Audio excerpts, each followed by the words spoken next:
رب اشرح لی صدری ویسر لی امری واحلل عقدۃ من لسانی یفقہوا قولی۔ السلام علیکم ورحمۃ اللہ۔ رمضان آ جاؤ کہ آنکھیں خوشیوں سے بھر آئی ہیں، رمضان تم محبتوں کے سفیر ہو، رمضان تم رحمتوں کی سبیل ہو، رمضان تم ملو گے جہاں ہے نیکی وہاں، رمضان تم آ جاؤ کہ دشمن چلا جائے، رمضان تم آ جاؤ کہ جنت کے دروازے کھل جائیں، رمضان تم میں اترا قرآن، قرآن ہے جہاں رب ہے وہاں، رمضان رحمت کا مہینہ ہے، رمضان محبتوں کا سفیر ہے، رمضان رحمتوں کی سبیل ہے، رمضان کے آتے ہی شیاطین قید کر دیے جاتے ہیں، رمضان کے آتے ہی جنت کے دروازے کھول دیے جاتے ہیں اور نیکیوں کی رغبت بڑھا دی جاتی ہے، بدیوں کی رغبت کم کر دی جاتی ہے۔ رمضان تم آ جاؤ کہ ہم اپنے رب کی خاطر بھوک کو چکھیں، رمضان تم آ جاؤ کہ ہم اپنے رب کی خاطر پیاس کو برداشت کرنے کی لذت پائیں، رمضان تم آ جاؤ کہ تمہارے استقبال کے لیے ہم دیدہ و دل کیے بیٹھے ہیں۔ اللہ رب العزت نے سورۃ بقرہ کی آیت نمبر 185 میں فرمایا، شہر رمضان الذی انزل فیہ القرآن، رمضان کا مہینہ وہ ہے جس میں قرآن نازل کیا گیا، جو انسانوں کے لیے ہدایت ہے اور ہدایت کی اور حق و باطل کا فرق کرنے کی واضح دلیلیں ہیں۔ رمضان کے فضائل میں جو بہت ہی پیاری حدیث سیدنا ابو ہریرہ کہتے ہیں کہ رسول اللہ صلی اللہ علیہ وسلم نے فرمایا، جب رمضان آتا ہے تو جنت کے دروازے کھل جاتے ہیں اور دوزخ کے دروازے بند ہو جاتے ہیں اور شیاطین زنجیروں میں کس دیے جاتے ہیں۔ رمضان کے روزے رکھنے سے گناہ بخش دیے جاتے ہیں۔ سیدنا ابو ہریرہ سے روایت ہے کہ آپ صلی اللہ علیہ وسلم نے فرمایا، جس نے رمضان کے روزے ایمان اور خالص نیت کے ساتھ رکھے اس کے پچھلے سارے گناہ بخش دیے جاتے ہیں۔ یہ بخاری کی 38 نمبر روایت اور مسلم میں بھی ہے۔ رمضان کی تیاری کیسے کریں؟ آج کا جو مین ٹاپک ہے کہ رمضان ورکشاپ، اسی لیے اس کی ریکارڈنگ کی جا رہی ہے اور یہ لیکچر آپ لوگوں تک پہنچایا جا رہا ہے کہ ہم رمضان کو کس طرح سے سیلیبریٹ کریں اور کس طرح سے رمضان میں زیادہ سے زیادہ نیکیاں حاصل کریں۔ رمضان برکت اور بھلائیوں والا مہینہ ہے، جو اس مہینے میں برکت سے محروم رہتا ہے وہ ہر نعمت سے محروم ہے۔ رمضان کی بھلائیوں اور اس کی خیر و برکت کو سمیٹنے کے لیے رمضان سے پہلے تیاری کرنے کی ضرورت ہے۔ رمضان میں جو کام کیے جانے چاہیے، اس مہینے میں زیادہ تلاوت کرنی ہے، قیام اللیل کرنا ہے، قیام اللیل میں قرآن حکیم کو سننا ہے، اس مہینے میں دورہ قرآن کو سننا ہے، اس مہینے میں کثرت سے دعائیں کرنی ہیں، اس مہینے میں کثرت سے اذکار کرنے ہیں، اس مہینے میں خیر و برکت کے لیے جیسے خود مصروف عمل رہنا ہے ایسے ہی دوسروں کو بھی تلقین کرنی ہے۔ اس مہینے میں روزے افطار کروانے ہیں، جن کو اللہ تعالیٰ نے توفیق دی تو عمرہ بھی کرنا ہے۔ اس مہینے میں کثرت سے صدقہ و خیرات کرنا ہے۔ رمضان میں جو روزانہ کا معمول ہونا چاہیے، اس میں ایٹ لیسٹ ہم جب بھی سونے کے لیے جائیں تو اپنا جو جائزہ ہے وہ ضرور لے لیں۔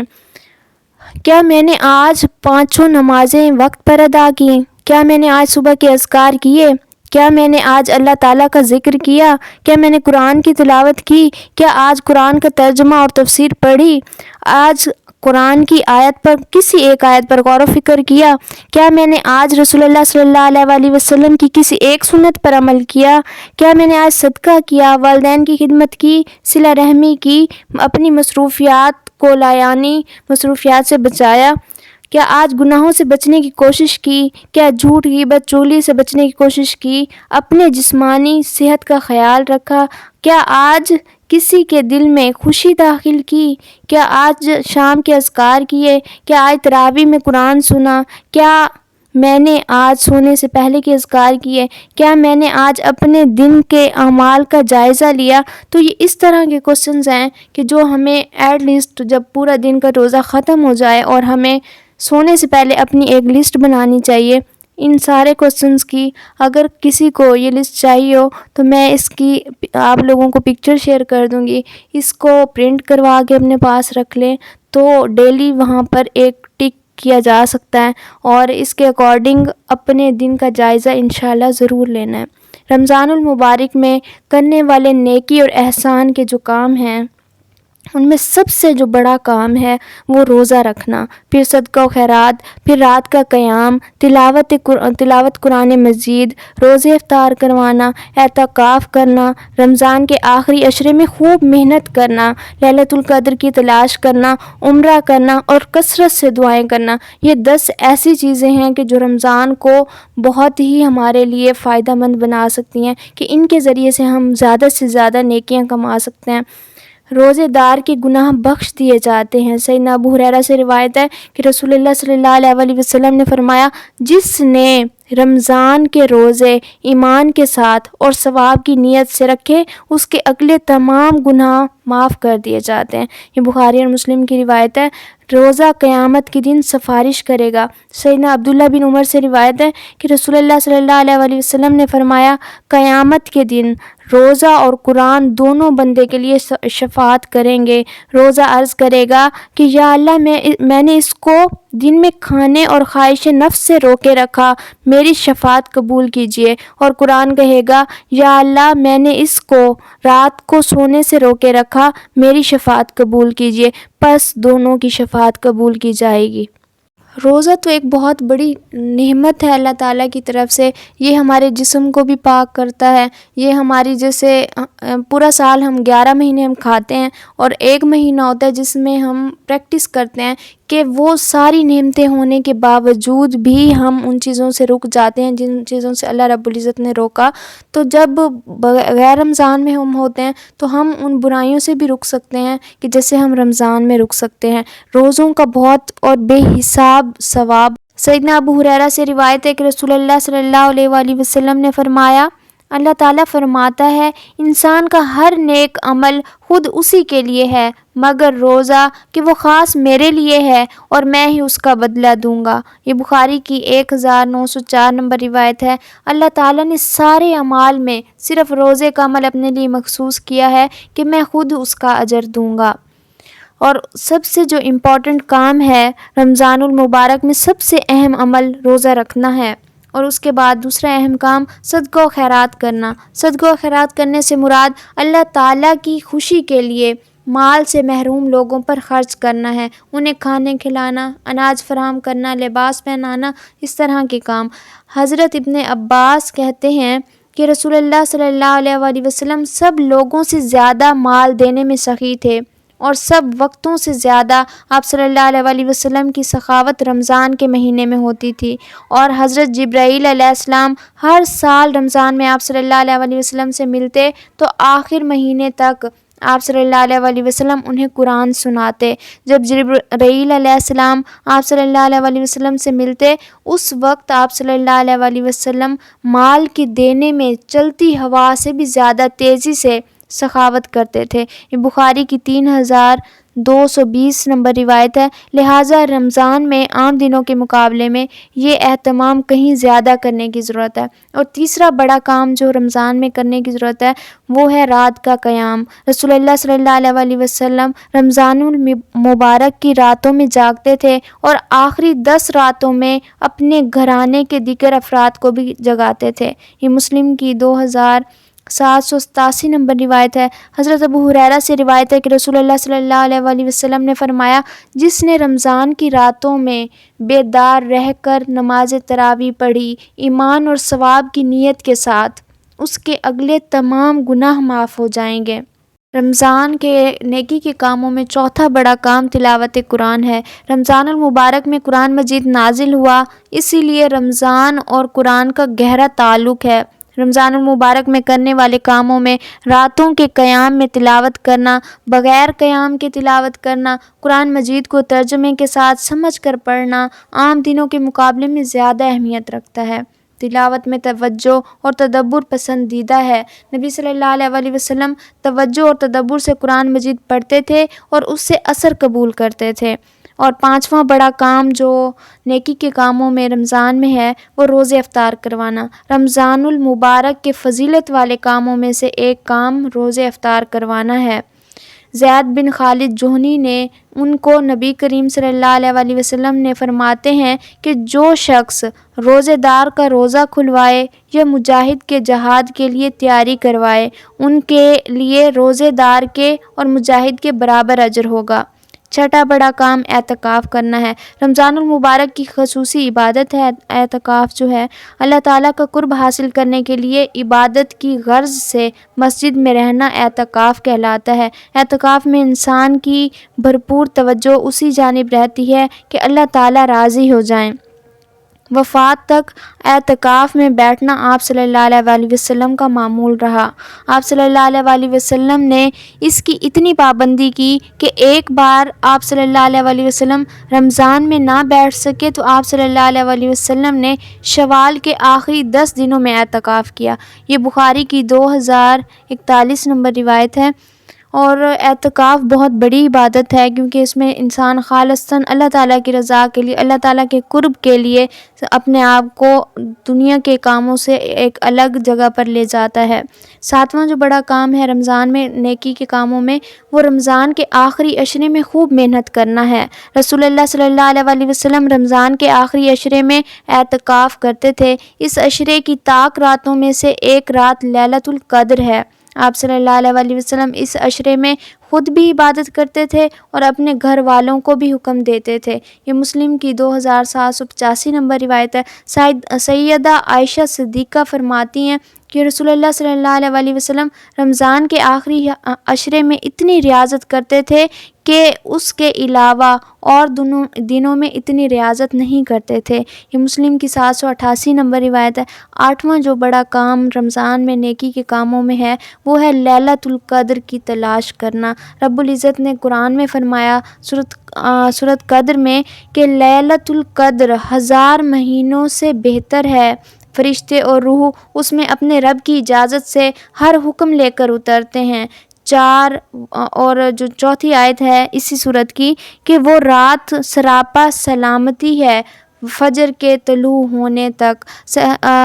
سیدنا ابو ہریرہ سے روایت ہے کہ رسول اللہ صلی اللہ علیہ وسلم نے فرمایا بلا شبہ اس رات میں زمین میں فرشتوں کی تعداد کنکریوں کی تعداد سے بھی زیادہ ہوتی ہے، اور ان راتوں میں اللہ تعالیٰ کی خوب عبادت کرنی چاہیے تاکہ اس کی خیر و برکت سے محروم نہ رہیں۔ لیلۃ القدر کی خاص دعا جو سیدہ عائشہ سے پتہ چلتی ہے کہ انہوں نے پوچھا تھا رسول اللہ صلی اللہ علیہ وسلم سے، تو ایک خاص دعا ہے اللہم انک عفو کریم تحب العفو فاعف عنی۔ یہ ترمذی کی روایت ہے کہ یہ بہت ہی خاص دعا ہے جو لیلۃ طاق راتوں میں پڑھی جاتی ہے، اور خاص طور پر آخری عشرے میں بہت زیادہ۔ نواں بڑا کام عمرہ کرنا ہے۔ رمضان المبارک میں عمرہ کرنا فضیلت کے کاموں میں سے ہے۔ رسول اللہ صلی اللہ علیہ وسلم نے فرمایا رمضان میں عمرہ کرنا میرے ساتھ حج کے برابر ہے، یعنی بخاری کی 1863 نمبر روایت ہے کہ جو میرے ساتھ حج کرے یا رمضان میں عمرہ کرے وہ برابر ہے۔ ایک عمرے کے بعد دوسرا عمرہ درمیان جو گناہ ہو جاتے ہیں ان کے لیے کفارہ ہوتا ہے، تو جو صاحب حیثیت لوگ ہیں وہ اللہ تعالیٰ کی توفیق سے عمرہ کریں۔ کثرت سے دعائیں کرنا۔ قرآن حکیم میں رمضان المبارک کی فضیلت اور روزے کے مسائل کے درمیان اللہ تعالیٰ نے دعا کے لیے ترغیب دلائی ہے۔ اللہ رب العزت سورۃ بقرہ کی آیت نمبر 186 میں فرماتے ہیں وَإِذَا سَأَلَكَ عِبَادِي عَنِّي فَإِنِّي قَرِيبٌ، اور جب میرے بندے تم سے میرے بارے میں سوال کریں تو یقیناً میں قریب ہوں، میں پکارنے والے کی پکار کا جواب دیتا ہوں جب بھی وہ مجھے پکارتا ہے۔ اس مہینے میں خوب دعائیں کرنے کی ضرورت ہے۔ ایک دوسرے کے حق میں بھی دعائیں کرنی چاہیے۔ یہ مسلم میں آتا ہے بد دعائیں کرنے سے گریز کرنا چاہیے۔ رمضان المبارک میں جن کاموں سے خصوصی اجتناب کرنا چاہیے ان میں جھوٹ بولنا۔ حضرت ابو ہریرہ سے روایت ہے کہ رسول اللہ صلی اللہ علیہ وسلم نے فرمایا جو شخص جھوٹ بولنا اور اس پر عمل کرنا نہ چھوڑے تو اللہ تعالیٰ کو کوئی ضرورت نہیں ہے کہ یہ شخص اپنا کھانا پینا چھوڑ دے، یہ بخاری کی 1903 نمبر روایت ہے۔ اور دوسرا، دل لگی کی باتیں، شور و غل یا لڑائی جھگڑا کرنا اور گالیاں دینا اور مظلوم کی آہ سے بچنے کی کوشش کرنا، بغض رکھنا، حق تلفیاں کرنا، گناہ کے کاموں سے بچنے کی کوشش کرنا، یہ ایسے کام ہیں کہ جن سے بہت زیادہ بچنے کی ضرورت ہے۔ سیدنا ابو ہریرہ سے روایت ہے کہ رسول اللہ صلی اللہ علیہ وسلم نے فرمایا، جب تم میں سے کسی کا روزہ ہو تو نہ دل لگی کی باتیں کرے اور نہ شور و غل کرے۔ اگر کوئی اس سے گالی گلوچ کرے یا اس سے لڑے تو کہہ دے کہ میں روزے سے ہوں۔ اور روزے کن چیزوں سے ٹوٹ جاتا ہے روزہ، یہ بہت بڑا مسئلہ ہے۔ لوگ بات پہ یہی سوال کرتے ہیں کہ کون سی ایسی چیزیں جن سے روزہ ٹوٹ جاتا ہے اور روزہ کن چیزوں سے نہیں ٹوٹتا۔ تو پہلے وہ چیزیں دیکھ لیتے ہیں جن سے روزہ ٹوٹ جاتا ہے۔ ان میں سب سے پہلے ہے کہ جان بوجھ کر کھانا پینا، ارادتاً منی خارج کرنا، حیض اور نفاس کا خون جاری ہونا، مرتد ہو جانا، خون لگوانا، جان بوجھ کر جماع کرنا، جان بوجھ کر قے کرنا، روزے کی نیت ختم کر لینا، بے ہوش ہونا اور غذا آور انجیکشن لگوانے سے بھی روزہ ٹوٹ جاتا ہے۔ لیکن بہت زیادہ اگر وفات کا خطرہ ہوتا ہے تو اس میں انجیکشن اگر لگنے سے انسان بچ سکتا ہے تو وہ لگوا سکتے ہیں، ورنہ اس کی اجازت نہیں ہے انجیکشن لگوانے کی کہ جس سے انسان کو انرجی مل رہی ہو ایسی چیزوں سے۔ پھر روزہ کن چیزوں سے نہیں ٹوٹتا؟ حالت جنابت میں روزہ رکھنا اور بعد میں غسل کرنا۔ یہ بہت بڑا مسئلہ ہے کہ لوگ کہتے ہیں کہ پہلے ہم روزہ رکھ لیتے ہیں اور پھر کیسے، تو اس ٹائم پہ جب وہ کیفیت ختم ہو چکی ہوتی ہے پیریڈز کی بھی اور دوسری بھی، تو اس میں روزہ رکھ سکتے ہیں اور پھر بعد میں اس میں غسل کر سکتے ہیں۔ پھر دوسرا جو کام ہے کہ جس سے روزہ نہیں ٹوٹتا وہ ہے کلی کرنا اور ناک میں پانی چڑھانا۔ ناک میں پانی ڈالتے ہوئے احتیاط کرنی چاہیے، یعنی سانس کھینچ کر اندر لے جانے کی کوشش نہیں کرنی چاہیے۔ مسواک کرنے سے روزہ نہیں ٹوٹتا۔ ٹیکا لگوانا، ایسا ٹیکا جس کا مقصد قوت یا خوراک نہ ہو، اس کی حیثیت بیرونی دوا کی ہو جو معدے میں نہیں جاتی۔ تیل لگانا اور کنگھی کرنے سے بھی روزہ نہیں ٹوٹتا۔ اسی طرح گرمی کی وجہ سے غسل کرنے سے بھی نہیں ٹوٹتا۔ ناک میں دوا ڈالنے، ہنڈیا کا ذائقہ چکھنا، اور شرط یہ ہے کہ حلق میں نہ جائے۔ تو جن کے شوہر بہت زیادہ سخت ہوتے ہیں اور وہاں پر وہ کھانا بنانے والی عورت بھی بہت زیادہ اگر تجربہ کار نہیں ہے، تجربہ کار ہے تو پھر تو مسئلہ نہیں ہے کہ پورا ہی ہو جائے گا، لیکن اگر کسی کا شوہر بھی سخت ہے اور اس کو آئیڈیا بھی نہیں ہے تو وہ چکھ سکتی ہے، لیکن حلق میں نہیں جانا چاہیے۔ نکسیر آنا، اس پر کسی کا کوئی اختیار نہیں، اسی لیے روزے کو کوئی نقصان نہیں ہے۔ ٹیسٹ کے لیے خون دینا، پچنے لگوانا اور سرما لگانے سے روزہ نہیں ٹوٹتا۔ تو یہ وہ والی امپورٹنٹ چیزیں ہیں۔ اور کان یا آنکھ میں دوائی کے قطرے ڈالنے سے بھی نہیں ٹوٹتا۔ بیوی کو بوسہ دینا یا معانقہ کرنا۔ جذبات و خواہشات پر کنٹرول ہو تو بوڑھے آدمی کے لیے خطرہ نہیں ہے، نوجوان کے لیے خطرہ ہے۔ دانتوں میں دوائی ملنا لیکن حلق تک نہ لے جائیں۔ میک اپ کرنا، چہرے کو خوبصورت بنانے والی اشیاء مثلاً صابن، تیل وغیرہ جن کا تعلق ظاہر سے ہوتا ہے، روزے کو کوئی نقصان نہیں دیتی۔ ٹھنڈے پانی میں نہانا اور غوطہ لگانا، اس سے بھی روزہ نہیں ٹوٹتا۔ کھانا چبا کر کسی بچے کے منہ میں ڈالنا، اس سے بھی روزہ نہیں ٹوٹتا، لیکن اگر بچہ بہت چھوٹا ہے اور مجبوری ہے تب۔ خوشبو لگانا، تھوک نگلنا، بلا اختیار مکھی وغیرہ کا اندر چلے جانے سے بھی روزہ نہیں ٹوٹتا کہ خود سے ہی اگر کچھ ہو گیا انسیڈنٹلی۔ اور دانتوں سے خون نکلنا، بچے کو دودھ پلانے سے بھی روزہ نہیں ٹوٹتا۔ تو یہ وہ والے معاملات تھے جن کو ڈسکس کرنا تھا۔ بہت زیادہ دعائیں کرنی ہیں، اللہ تعالیٰ ہم سب کو اس رمضان کی رحمتیں اور برکتوں سے فیض یاب ہونے کا بہت زیادہ موقع دیں، اور اللہ تعالیٰ سب کو بہت زیادہ نیکی کرنے کی توفیق عطا فرمائیں اور ہماری ان کوششوں کو قبول کریں۔ اللہ تعالیٰ اس رمضان کو ہمارے لیے رحمتوں اور برکتوں والا کر دیں، اور اس رمضان کے ذریعے سے ہمیں بخش دیں کہ ہم اس میں ایسے نیک اعمال کر لیں کہ جن کو اللہ تعالیٰ پسند کر لیں اور ہماری بخشش ہو جائے۔ صحابہ کرام کا یہ طرز عمل عمل تھا کہ رمضان آنے سے 6 مہینے پہلے تک یہ دعائیں کرتے تھے کہ یا اللہ ہمیں رمضان تک پہنچا دے، اور جب رمضان میں پہنچ جاتے تو پھر رمضان میں نیکیاں خوب محنت سے کرتے، اور پھر 6 مہینے بعد تک یہ دعائیں کرتے تھے کہ یا اللہ ہم نے جو رمضان میں نیکیاں کی ہیں ان کو آپ قبول فرما لیں اور کسی وجہ سے ان کو ضائع نہ کریں۔ تو یہ صحابہ کا ایک طرز عمل تھا۔ بہت زیادہ قرآن کے ساتھ تعلق بنانا ہے۔ اللہ تعالیٰ سب کے لیے آسانیاں کرے۔ السلام علیکم ورحمۃ اللہ۔